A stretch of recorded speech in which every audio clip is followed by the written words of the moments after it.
ইছামতির সাথে সাথে যমুনায় জলের চাপ, পরিস্থিতি সামলাতে রাস্তার উপর অস্থায়ী বসবাস স্থানীয়দের। জল সামলাতে নদীতে বাঁধ বাঁধতে তৎপর প্রশাসন।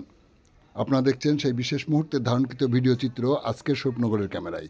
তথ্যবিন্যাসে আমি সৈয়দ রেজওয়ানুল হাবিব আপনাদেরকে সাধুবাদ জানাই।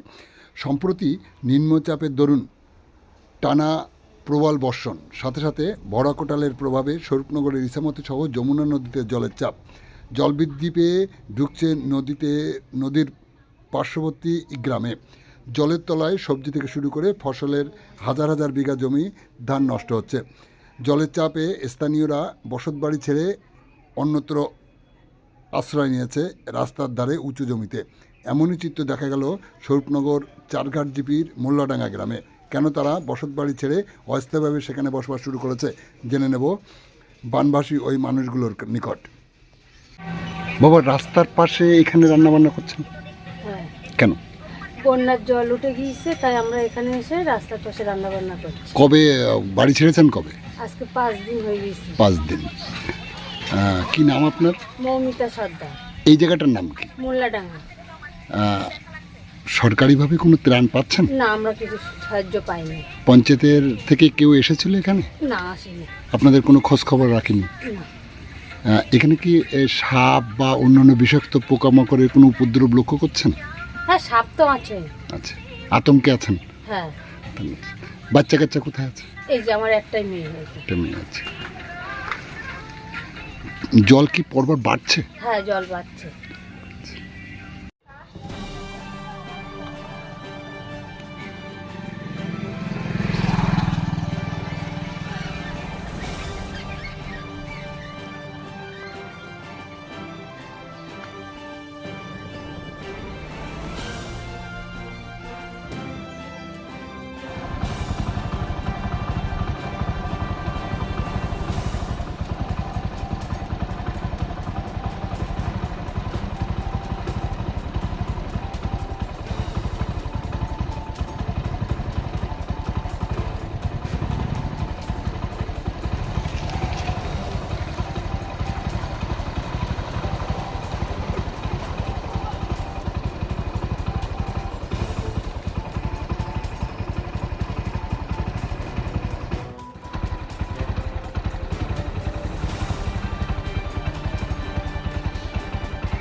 আপনারা দেখছিলেন যমুনা ও ইছামতি নদীর জলের চাপ সামলাতে স্থানীয়রা যখন রাস্তার ধারে বসবাস শুরু করেছে অস্থায়ীভাবে, ঠিক তখনই এই বাঁধ সামলাতে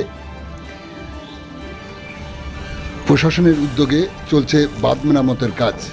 আপনারা দেখছেন সেই সময়ের বিশেষ মুহূর্তে ধারণকৃত ভিডিও চিত্র আজকের স্বপ্নগরের ক্যামেরায়। আমাদের সাথে থাকুন, দেখতে থাকুন।